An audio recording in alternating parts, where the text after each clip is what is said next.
The dust of his brother's life had settled on everything, a fine, gritty film over the porch rails, in the windowsills, and deep in the lines of Amos Granger's own hands. It had been 6 months since Frank's heart had given out, leaving Amos the sole heir to 100 acres of Montana scrubland, a mortgaged house, and a silence so profound it felt like a physical weight. Amos had come here not for the land, but for the quiet. He'd left a life of noise in the city, the shriek of sirens, the clamor of too many people living too close, the dull roar of a job that had consumed him without ever feeding him. He'd imagined a pastoral peace, a place to mend the frayed edges of his soul, but peace was proving elusive. The quiet on this ranch was different. It wasn't empty. It was watchful. It felt like a held breath. The problem, the very first sign that the silence was a lie, was the chickens. They were a flock of 20 stout, rust-feathered hens he'd bought in town, imagining fresh eggs and the rustic charm of livestock pottering around the yard. They were simple creatures, driven by a simple trinity of needs: food, safety, and a patch of sun-warmed dirt to scratch in. Yet every morning they enacted a ritual of baffling, primal fear. Amos would scatter their feed across the yard, a generous arc of cracked corn and grain that shimmered like fool's gold in the low morning sun. The flock would surge from the coop in a frantic, clucking wave, a tide of feathered bodies that would wash across the yard until it reached an invisible line. There, they would halt. It was a stark, unnatural boundary, a 10-foot-wide strip of bare, packed earth that ran from the shadow of a long-gone structure to the edge of the property, vanishing into the sagebrush. The path was a wound on the land, a pale, sterile scar where even the most tenacious weeds refused to grow. The chickens would not cross it. They would stop dead, their heads cocked, their little black eyes fixed on the barren ground as if it were a river of fire. They would pace the edge, their clucking rising in pitch to a hysterical, agitated chorus, a wall of sound that was the only thing that truly broke the morning's oppressive quiet. Some would even leap back as if scorched. No amount of coaxing, no temptation of spilled grain could lure them across. Amos stood on the porch, a mug of coffee growing cold in his hands, and watched them. It was more than a quirk. It was a verdict. These birds, with their brains the size of a walnut, were passing judgment on a piece of his land. They sensed a deep, elemental wrongness that he could only feel as a vague unease, a chill that had nothing to do with the morning air. He'd walked the path himself 100 times. It was just dirt, hard, dry, and lifeless. But as he stood there, watching the chickens' collective terror, he let his senses open. There was a smell, faint, so faint he'd dismissed it before as a trick of the wind, the scent of distant industry, or the residue of some old fertilizer. It was sharp, yet cloyingly sweet, like crushed geraniums and rust. It clung to the air above the path, a phantom presence that grew stronger in the heat of the day. He was a man trying to build a new life on the remnants of his brothers, and he was beginning to understand that Frank had left more behind than debt and a dusty house. He'd left secrets buried in the soil. Amos took a sip of his coffee. It tasted of bitterness and the metallic tang of the well water. He looked from the frantic chickens to the wide, indifferent sky. He had come here seeking refuge, but the land itself was telling him there was no safety to be found. The ground beneath his feet was humming with a story he didn't know, and its first chapter was being written by the frantic, clawed feet of 20 terrified hens. The unease in his gut tightened. It wasn't just pastoral quiet he'd inherited. It was a mystery, and its roots ran deep into the poisoned earth. He felt the weight of that unspoken history settle onto his shoulders, as real and as heavy as a shroud. He didn't know what his brother had done, but he knew, with a certainty that chilled him to the bone, that he was standing on unholy ground. Gideon Nash arrived 3 days later, his ancient Ford pickup rattling up the long drive and leaving a plume of ochre dust in its wake. He was a man made of the same sun-beaten material as the land itself: leathery skin, eyes the color of a faded sky, a silence that was comfortable, not watchful like the ranch's. He had been Frank's hired hand for 30 years, the one constant in his brother's tumultuous life. Amos had called him out of a sense of obligation, thinking he might need help with the fences, but the real reason was a gnawing hunger for answers. Gideon was the only living person who might know why the chickens were afraid. The old man eased himself out of the truck, his movements stiff but deliberate. He nodded at Amos, a gesture that was both a greeting and an appraisal. "Mr. Granger," he said, his voice a low rumble, like stones shifting in a dry creek bed. "Amos, please," Amos replied, shaking the man's calloused hand. "Thanks for coming out, Gideon." Gideon's gaze drifted past Amos, scanning the property. It wasn't the assessing look of a ranch hand checking on fences. It was the wary glance of a man returning to a place of bad memories. His eyes settled on the bare dirt path. Amos saw a flicker of something in them, recognition, and a deep, profound discomfort. "Still won't grow nothing there," Gideon murmured, almost to himself. "The chickens won't cross it," Amos said, watching the old man's face. "They act like it's poison." Gideon's jaw tightened. He worked it for a moment before speaking, his eyes fixed on the path. "Animals know things. They don't carry the same baggage we do. They just know what's clean and what ain't." He didn't elaborate.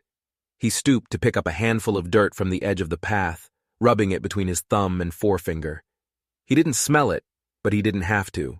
He already knew its scent. He let the sterile dust fall from his fingers. "What was here, Gideon?" Amos pressed, his voice low. "There's a concrete foundation under the weeds. Looked like a workshop or a shed."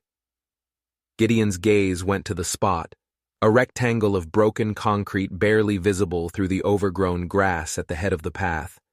"Your brother's workshop," he said, his tone flat, guarded. "It burned down, about 5 years back." "An accident?" Gideon hesitated. He looked at Amos, a long, searching look that seemed to measure his character, to weigh his intent. "Frank, he was a good man in his bones," Gideon began slowly, choosing his words with the care of a man walking on thin ice. "But he had an appetite for shortcuts, always looking for the easy dollar. That workshop," he sighed, a gust of air that seemed to carry 30 years of frustration. "That wasn't for ranch work. He got into the chemical business, said he was making a special kind of solvent, for mining companies mostly, for cleaning equipment," he said. The sweet, metallic smell, solvents. A connection clicked into place in Amos's mind, sharp and ugly. What kind of chemicals? He never said, kept that part of his life locked up tight, said it was a proprietary formula. All I know is the trucks came at night, unmarked tankers, and the men who drove them didn't like to talk. Gideon looked back at the path. He used to dump the rinse water, the leftovers, right out the back door, said it was harmless, just soap and stuff. But after a while, the ground started to die, like you see it now. The pastoral unease curdled into something sour and specific in Amos's stomach. This wasn't an act of God. It was an act of Frank. His brother, the man he remembered as a charming, if reckless dreamer, had systematically poisoned this land. "And the fire?" Amos asked, his voice harder now. "Happened on a night the wind was blowing hard away from the house. Real convenient," Gideon said, his mouth a thin, grim line. "Fire department called it faulty wiring. Frank collected the insurance, never rebuilt. He just stopped. Said the business was more trouble than it was worth. But he was different after that. Quieter. Looked over his shoulder a lot. Started drinking more." Gideon finally met Amos's eyes again.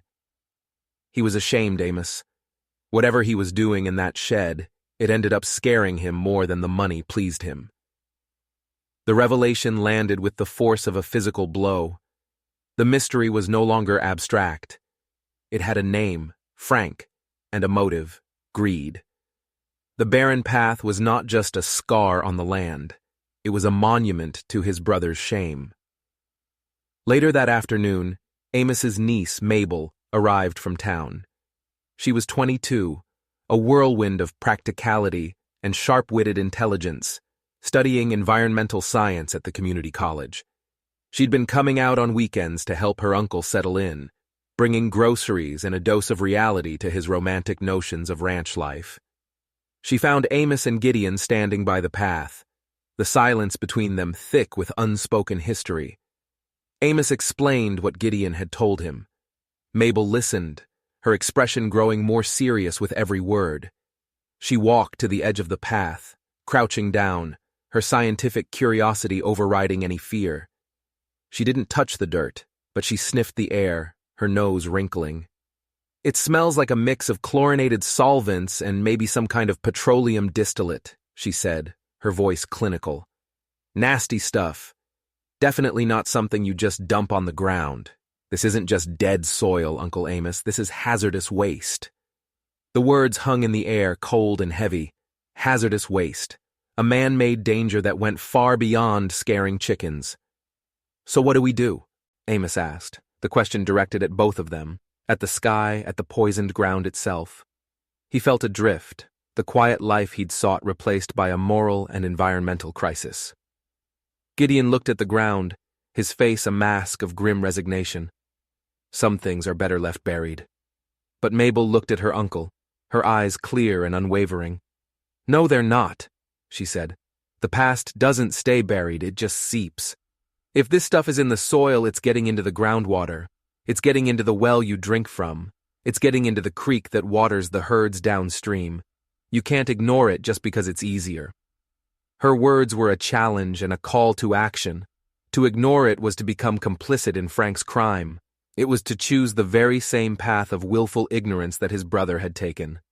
Self-preservation, the instinct to avoid trouble, warred with a rising sense of responsibility. This wasn't just Frank's land anymore. It was his, and Mabel, his family, was drinking the water. "We need to know what it is," Amos said, the decision solidifying in his voice. He looked at Gideon. "We need to dig." Gideon's weathered face seemed to age another 10 years. He stared at the path as if he could see ghosts dancing in the heat haze. He knew what digging might unearth, not just chemicals, but a past he had helped keep secret out of loyalty to a man he both loved and pitied. "You go digging for the devil," he said, his voice barely a whisper. "You better be ready when you find him." Amos picked up a spade that was leaning against the coop. The metal was cool in his hands, the wooden handle worn smooth by use. He walked to the center of the barren strip, the chickens scattering away from him with frantic squawks. He looked at Mabel, whose expression was a mixture of apprehension and resolute support. He looked at Gideon, who watched him with a sorrowful, fatalistic gaze. The decision was made. It was a commitment to the truth, no matter how ugly, no matter the cost. He thrust the spade into the dead earth. The sound of the steel slicing into the hardpan was sharp and final, a breaking of the silence, a declaration that the time for secrets was over. The digging was brutal work. The ground was packed as hard as concrete, and the sun beat down with a merciless intensity. The sweet, chemical smell grew stronger with every shovelful, clawing at the back of their throats, making their eyes water. Gideon, after a long, silent battle with himself, had retrieved a second shovel and joined Amos, his movements powerful and rhythmic, born of a lifetime of manual labor. He worked with a grim determination, as if trying to physically excavate a guilt that had settled deep in his own bones.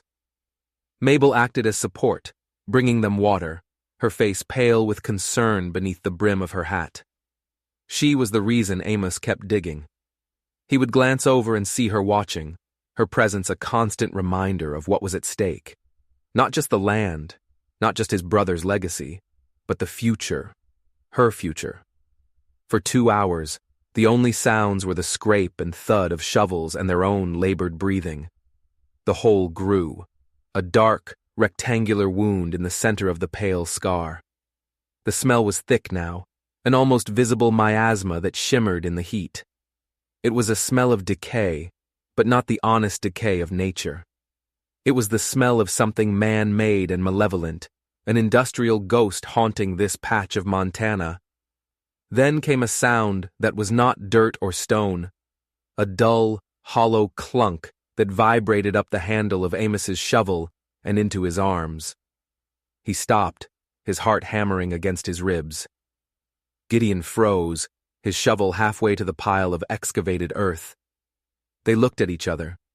The unspoken question hung in the air between them. This was it. The point of no return. Easy now, Gideon breathed, his voice tight. They abandoned the shovels, dropping to their knees and scraping away the remaining dirt with their hands.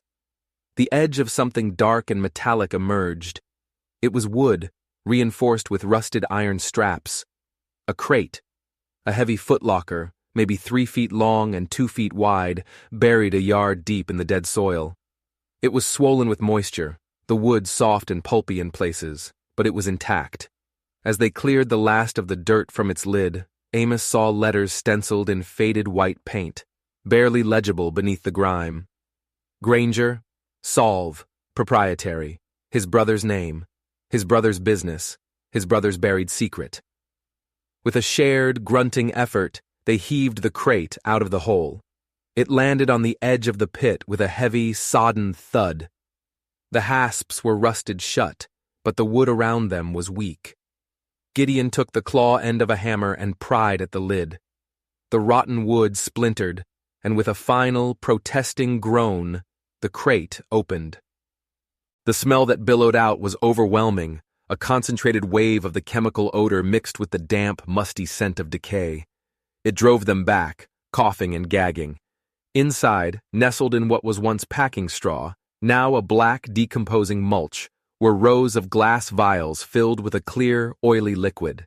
Dozens of them. Each was sealed with a wax stopper and labeled with a simple typed code, C47, B12, X9. It was a chemical library of unknown toxicity, but beneath the vials, wrapped in a sheet of oilcloth that had mostly preserved them from the damp, was something else, something far more dangerous. Ledgers.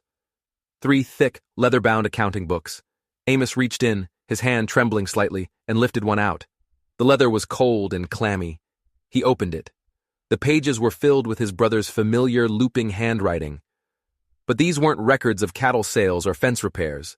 These were meticulous, coded logs of transactions, dates, quantities in gallons, company names, Black Ridge Mining, Sterling Consolidated, Titan Minerals, names that were plastered on billboards and pickup trucks all over the state.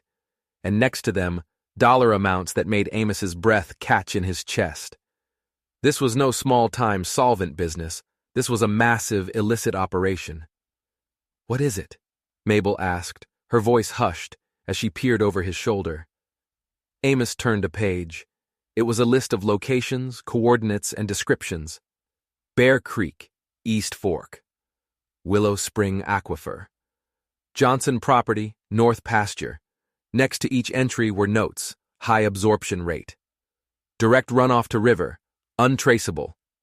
The full horrifying truth crashed down on him. Frank wasn't just dumping waste on his own land. He was selling a service. He was a professional poisoner. The mining companies, to avoid the massive cost and oversight of proper toxic waste disposal, had paid his brother to make their problems disappear. They weren't cleaning equipment. They were cleaning their books. Frank would take their hazardous byproducts, mix them into his own concoctions in that workshop, and then, under the cover of darkness, dump them in remote, vulnerable locations all over the county, all over the state. The vials weren't samples of what he was selling. They were samples of what he was dumping. The ledgers were the proof. A detailed record of a vast criminal conspiracy that had been poisoning the water table for years. The barren path on their ranch wasn't the crime. It was just the clumsy beginning. The real crime was written in this book, a silent, systematic contamination of the world. The birth defects in cattle downstream, the strange cancers that people in the valley whispered about, the wells that had mysteriously gone bad, it all clicked into a horrific, undeniable pattern. "My God," Gideon whispered, his face ashen. He sank back on his heels, looking at the crate as if it were a coffin filled with plagues. I knew he was cutting corners. I never knew this. Amos felt a crushing weight settle on him, far heavier than the silence of the ranch. This wasn't just about contaminated soil anymore. It wasn't about his brother's personal shame. This crate held the evidence to ruin some of the most powerful men and companies in the state. It was a bomb, and he was holding it. The moral choice was no longer abstract. It was a 3-foot-long crate of ledgers and poison. He could rebury it, walk away, sell the ranch, and try to forget what he'd seen. That was self-preservation. Or he could use it. That was justice. And justice, he now realized, could get him killed. As if summoned by the thought, a new sound intruded on their shattered quiet. The low, expensive growl of a powerful engine. A sleek black SUV was making its way up the drive, moving with a confident, unhurried pace. It was a vehicle that did not belong here, an emissary from another world of power and money. The truck crunched to a halt a dozen yards away. The driver's door opened, and a man stepped out.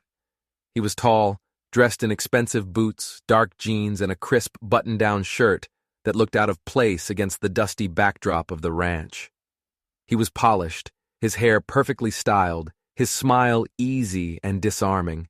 But his eyes, as they swept over the scene, the hole in the ground, the open crate, the three of them frozen like guilty children, were as cold and hard as river stones.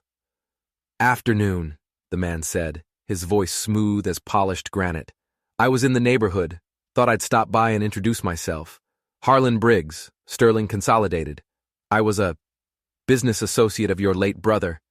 He ambled closer, his gaze fixed on the open crate. His smile never wavered, but the friendliness vanished from it, leaving only a predatory gleam. "Looks like you've been doing some digging. Find anything interesting?" The arrival of Harlan Briggs transformed the problem from a moral dilemma into a fight for survival. The conspiracy wasn't a secret in a book anymore. It was standing right in front of them, smiling, and it had come to get its property back. The air in the ranch yard grew thick and tight, charged with a voltage that made the hair on Amos's arms stand up. Harlan Briggs was a shark that had smelled blood in the water, and they were adrift in a very small boat. His casual demeanor was a thin veneer over a core of absolute ruthlessness. Every placid word was a threat. "Frank and I had a number of arrangements," Briggs continued, his eyes still locked on the crate. "He was a very resourceful man. When he passed, there were some outstanding materials left unaccounted for. Things belonging to my employers. I see you found them." He gestured towards the ledgers with a small, neat tilt of his head. "We'd be very grateful to take those off your hands. Settle the account, so to speak." Amos's mind raced. He was no hero. He was a man who'd come to the country for quiet, a man who fixed printers and filed paperwork for a living. His hands, gripping the grimy leather of the ledger, were sweating. He could feel Gideon's tense stillness beside him. The old man's body coiled like a spring. He could feel Mabel's fear, a sharp, cold presence at his back. "I don't think these are yours," Amos said, his voice steadier than he felt. "They have my brother's name on them." Briggs's smile tightened, the corners of his mouth pulling down. "Let's not play games, Mr. Granger. You're new here. You don't understand the way things work. That land," he gestured vaguely at the horizon, "and the water under it, it's a resource. People like your brother, people like me, we're just facilitators. We keep the engine of commerce running. Those books, they're just a history of that process, a history that is now concluded." "You mean a history of you paying him to poison the county?" Mabel shot back, her voice trembling but defiant. Briggs's cold eyes slid to her. For the first time, the mask slipped. A flicker of genuine annoyance, of menace, crossed his face. "A smart girl like you should know when to keep her opinions to herself. This is grown-up business." He turned back to Amos. "I can make this very easy for you. I'm authorized to offer you a generous sum for your trouble, for finding our lost property. Enough to pay off this ranch and start a new life somewhere else. $100,000. Cash." The offer hung in the air, obscene in its simplicity. bribe money, hush money, the price of their complicity. For a dizzying second, Amos felt its pull. $100,000 would solve every problem he thought he had when he came here. He could take Mabel, get her away from this, and they could disappear. But then he looked at the ledger in his hands. He saw the names of creeks and pastures. He thought of the well water they'd been drinking. He thought of Gideon, who had lived his whole life in this valley. He thought of the chickens, their instinct for clean earth, their simple, honest fear. Burying this wouldn't make it go away. It would just mean the poison would continue to seep, silently, invisibly, into the lives of people who had no idea they were under attack. The money wasn't a solution. It was just another layer of filth on top of the crime. "No," Amos said. The word was quiet, but it landed in the yard with the force of a slammed door. Briggs's face went hard. The polished representative vanished, replaced by the enforcer. "That's a shame," he said softly. "I was hoping you were a practical man like your brother. It seems I'll have to come back when I can be more persuasive." He gave them one last, lingering look, a predator memorizing its prey. Then he turned, climbed back into his SUV, and drove away, leaving a cloud of dust and a silence more terrifying than his words. They were no longer just guardians of a secret. They were targets. The hours that followed were a blur of frantic whispered planning. Gideon, his face grim, checked the locks on the doors and windows, his old hunting rifle now leaning by the door. "He'll be back," the old man stated, "and not alone. Men like that don't ask twice." Amos felt a cold dread seeping into him. He could run, pack up the crate, take Mabel, and drive straight to the U.S. Marshal's office in Helena, 3 hours away. But Briggs knew what they had. He wouldn't let them get that far. A lonely road. A car run off into a ravine. It would be just another tragic accident. They were trapped. It was Mabel who broke the paralysis. She had been sitting at the kitchen table, her face pale, but her eyes blazing with a fierce, analytical light. She looked from her uncle's terrified face to Gideon's stoic resignation. "We can't outfight them and we can't outrun them," she said, her voice cutting through the fear. "So we have to outthink them. He wants the ledgers. That's his only goal. He thinks we're just a rancher, an old man, and a college kid. He thinks we're scared and stupid." "He's half right," Amos muttered. "I'm terrified." "Good," she said, leaning forward. "Use it. But don't let him see it. Uncle Amos, that ledger is the only thing keeping us alive right now. It's our shield. But what if we could make it a weapon too?" "What are you talking about?" "A bluff," she said, her eyes gleaming. "The biggest bluff of your life. He thinks he has us cornered. He's coming for the original evidence. He's not expecting us to have a contingency plan. When he comes back, you tell him he's too late. You tell him you spent the afternoon making copies. You tell him a full set of digital scans has already been sent." "Sent where?" Gideon asked, frowning. "To a lawyer, to a journalist, to the EPA," Mabel said, her words coming faster now. "It doesn't matter where because it's not true, but he won't know that. You tell him that if anything happens to us, anything at all, an email goes out with a password, and the whole conspiracy goes public. You turn his evidence into our life insurance policy." Amos stared at her, a spark of desperate hope igniting in his chest. It was audacious. It was insane. It was a high-stakes poker game against a man who likely held all the cards. But it was the only plan they had that wasn't just waiting for violence. It shifted the battlefield from the physical to the psychological. It was a plan built not on muscle, but on information. "Can you do it, Uncle Amos?" Mabel asked, her voice soft now, searching his face. "Can you lie to a man like that, with everything on the line?" Amos looked down at his trembling hands. He thought of Frank, of his weakness, his shame, his fatal shortcuts. He had spent his life trying to be the opposite of his brother, steady, responsible, quiet. But now, to save his family, to honor the land his brother had desecrated, he had to find a different kind of strength.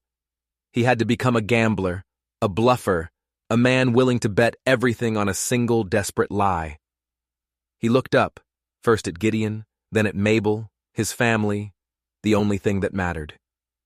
The fear was still there, a cold knot in his stomach, but something else was there too, a hard, unyielding resolve. "Yes," he said, his voice raw. "I can." As dusk began to bleed across the sky, painting the clouds in shades of bruised purple and blood orange, they waited. The crate of ledgers and vials sat on the kitchen table, a silent testament to the choice they had made. They weren't hiding it. It was going to be their centerpiece. The quiet of the ranch returned, but it was different now. It was the taut, humming silence before a lightning strike. The headlights cut through the twilight first, 2 pairs this time, sweeping across the front of the house and pinning it in their glare. 2 vehicles, Briggs's sleek SUV and a dusty, dented pickup truck. The engines cut, and the silence that followed was absolute, a void waiting to be filled with violence. Amos's heart was a frantic drum against his ribs. He stood in the center of the living room, the main ledger held loosely in one hand. Mabel was in the kitchen, just out of sight, the phone in her hand, her finger hovering over the number for the county sheriff, a call she would only make if the bluff failed. Gideon was a tall, rigid shadow by the back door, the old rifle held ready but out of sight. His presence was a comfort, a silent promise that they would not go down without a fight. The front door creaked open. Harlan Briggs stepped inside, not bothering to knock. He was flanked by 2 other men, rough-looking figures who smelled of stale beer and impatience. They were not polished, they were muscle. One of them held a heavy tire iron. "Mr. Granger," Briggs said, his voice stripped of all pretense. It was flat and cold as a morgue slab. "I'm not here to negotiate. I'm here to collect my property. Give me the books and the samples, and we will leave you to your miserable piece of dirt. Resist, and, well, accidents happen on a ranch all the time. A fall, a fire. It would be a terrible tragedy to lose another Granger so soon." The threat was naked, brutal. Amos's throat went dry. For a second his resolve wavered.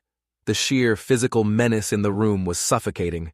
He could see the end of the story right here. 3 bodies, a burned-out house, and a secret buried forever. He glanced towards the kitchen and saw the edge of Mabel's sleeve. He thought of her plan, of her fierce, desperate intelligence.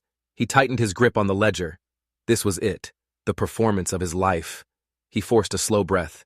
He let a small, weary smile touch his lips, hoping it looked like confidence and not a grimace of terror.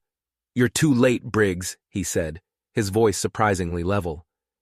Briggs's eyes narrowed. "What did you say?" "I said you're too late," Amos repeated, tapping the cover of the ledger. "You think I'm as stupid as my brother was? You think I'd just sit here and wait for you to come back with your associates?" He took a step forward into the center of the room, holding the ledger up slightly, like a shield. "I spent the afternoon in town, at a copy shop. It's amazing what you can do with a high-speed scanner these days." A flicker of uncertainty crossed Briggs's face. The 2 thugs exchanged a confused glance. This wasn't in their script. "You're lying," Briggs snarled, but there was a new edge of desperation in his voice. "Am I?" Amos said, raising an eyebrow. "This book," he held it out, "is just paper and ink now. The real evidence is digital. It's in an encrypted file uploaded to a dozen different cloud servers, and it's already been sent. To my lawyer, to a reporter at the Chronicle I spoke with this afternoon. She seemed very interested in the story of Sterling Consolidated's creative waste management program. And just for good measure, a copy went to a friend of mine at the EPA. This was Mabel's masterstroke. Not just a vague threat, but specific, plausible lies. He saw the names register in Briggs's mind: lawyer, reporter, EPA, each one a nail in his coffin. "The emails are all set with a dead man's switch," Amos continued, the lie flowing more easily now, fueled by adrenaline. "If I don't enter a password every 12 hours, or if my lawyer doesn't hear from me, they all go out. To the U.S. attorney, to the state regulators, to every news outlet in the tri-state area. The password gets released, the files get unlocked, and your whole world comes crashing down. He let the silence hang in the air. The standoff was no longer about physical force. It had shifted. He had turned their greatest weakness, their isolation, into their greatest strength. He was bluffing that he had already broken the isolation, that the secret was already out in the world, waiting on a timer. Briggs stared at him, his face a mask of fury and dawning horror. He was a man who controlled everything through threats and money, and suddenly he was faced with a situation he couldn't control. He couldn't kill them, because they would become martyrs and the evidence would be released. He couldn't threaten them, because they had already deployed their ultimate weapon. "You're bluffing," Briggs repeated, but the conviction was gone. It was a question now, not a statement. He was looking for a crack in Amos's facade, a tell. Amos held his gaze. He channeled every ounce of fear, every bit of anger at what had been done to his family, to this land, and forged it into an expression of cold, unassailable certainty. He thought of the chickens, their unwavering line. He would not cross his. "There's one way to find out," Amos said softly. "Go ahead. Call my bluff. Make your move. But when you do, ask yourself if your bosses at Sterling think your career is worth the risk. Because this ledger," he patted its cover, "this is just a souvenir now. The war is already lost for you. This is just deciding how you lose it." The tension in the room was a physical thing, a high-frequency hum that vibrated in Amos's teeth. The two thugs looked at Briggs, waiting for an order he seemed unable to give. His mind was clearly racing, calculating odds, weighing the cost of a violent mistake against the catastrophic consequences of Amos telling the truth. The bluff had to hold for only a few more seconds, a few more heartbeats. And then, another sound. Faintly at first, then growing steadily louder. A siren. It was a long, rising wail, cutting through the night from the direction of the main road. Mabel. She had made the call. It wasn't the marshal coming over the horizon. It was the local sheriff, a long shot, a desperate move. But it was enough. The sound shattered the standoff. Panic flashed in the eyes of Briggs's men. This was supposed to be a quiet, backwoods shakedown, not a confrontation with the law. One of them took a half-step back towards the door. Briggs's face contorted in a snarl of pure hatred. He looked from Amos to the door, the wail of the siren getting closer and closer. He was trapped. He had been outmaneuvered, outthought by a dead man's brother and a college girl. He pointed a trembling finger at Amos. "This isn't over," he hissed. But it was. He turned and practically shoved his men out the door. They scrambled into their vehicles. Tires spun in the gravel, engines roared, and they fled into the night. Just as the flashing red and blue lights of the sheriff's cruiser appeared at the end of the long driveway, Amos stood listening to the sound of their retreat, the ledger still in his hand. His legs suddenly felt weak, and he leaned against the wall for support, his whole body shaking with the aftermath of adrenaline. Gideon emerged from the shadows, slowly lowering the rifle. Mabel ran in from the kitchen, her face streaked with tears, and threw her arms around her uncle. He had done it. He had faced the devil and hadn't flinched. He had held the line. In the flashing blue and red light that filled the room, Amos Granger, the man who had come seeking only quiet, finally understood the true weight and meaning of his inheritance. It wasn't just land, it was a responsibility, and he had not failed it. The arrival of the sheriff was the first stone in an avalanche. Amos, holding the real, untarnished evidence, told them everything. The local law, seeing the names in the ledger and understanding they were in over their heads, made the call to the U.S. Marshal's Service. The investigation that followed was swift and decisive. Harlan Briggs was apprehended before he could cross the state line, his polished composure cracked, his threats replaced by the sullen silence of the guilty. The ledgers, Frank's meticulous records of his own damnation, became the backbone of a federal case that ripped through the corporate structure of Sterling Consolidated and Black Ridge Mining like a wildfire. Indictments came down, executives were arrested, and the long-hidden story of the valley's poisoning finally came to light. The ranch became a different kind of busy. It was no longer a place of watchful silence, but of methodical restoration. EPA teams in white hazmat suits swarmed the property, their equipment a stark contrast to the rustic landscape. They drilled test wells, took soil samples, and cordoned off the barren path with yellow tape that read, "Caution." They excavated the entire strip of land, hauling away truckload after truckload of toxic earth, leaving behind a clean, deep trench that they then filled with fresh, dark topsoil. Amos watched the process with a sense of weary relief. He, Mabel, and Gideon gave their testimonies. They became reluctant local heroes, the family that had refused to be bought or intimidated. Neighbors who had long harbored suspicions about their failing wells or sick livestock came by, not with accusations, but with gratitude. The community, once poisoned by secrets, began to heal with the truth.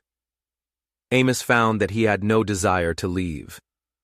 The 100 acres of scrubland were no longer just his brother's failed legacy. They were his victory. He had faced down the worst parts of his brother's life, and, in doing so, had redeemed the family name. This was his home now, a place he hadn't just inherited, but had fought for. The peace he found wasn't the passive quiet he had once sought, but the deep, satisfying peace of purpose. It was a peace built, as Mabel had said, one splinter and scar at a time. He, Gideon, and Mabel made the ranch their own. They fixed the fences for real this time. They planted a vegetable garden in the new, clean soil near the house. Gideon, his face softer and his silence more comfortable than Amos had ever seen it, taught Mabel how to read the land, the real language of the seasons and the sky, not the coded lies in the ledgers. They were a strange, cobbled-together family, scarred but not broken, bound by a shared trial by fire. They were building something founded not on greed or shame, but on courage and integrity. One morning, months later, long after the investigators and cleanup crews had gone, Amos stood on his porch with his coffee, just as he had on that first unsettling day. The air was clean, carrying only the scent of pine and damp earth. The sun warmed his face. He looked out at the place where the barren path had been. It was no longer a wound. Tiny green shoots were pushing their way up through the dark, new soil. The first hints of wildflowers, blue and yellow, dotted the stretch of land. The scar was healing. Then he saw the chickens. They milled about the yard, clucking contentedly. One adventurous hen, a bold, rust-colored leader, approached the edge of the newly seeded earth. She paused, cocked her head, and tested the ground with one clawed foot. There was no hesitation, no frantic retreat, no chorus of fear. There was only curiosity. She took another step, then another, scratching happily in the rich dirt. A moment later, another hen followed, and then another. Soon, the entire flock was peacefully foraging on the very ground they once feared, a scattered, living tapestry of rust red on a background of green and black. They had crossed the line. Amos watched them, a slow smile spreading across his face. The land was clean. The past, once unearthed, had been dealt with. The quiet that settled over the ranch was no longer a held breath. It was a deep, contented sigh. He had found his peace not in profit or escape, but in restoration. The healing of the land was his own. He raised his mug in a silent toast, to the chickens, to his family, to the hard-earned, simple grace of a clean new start.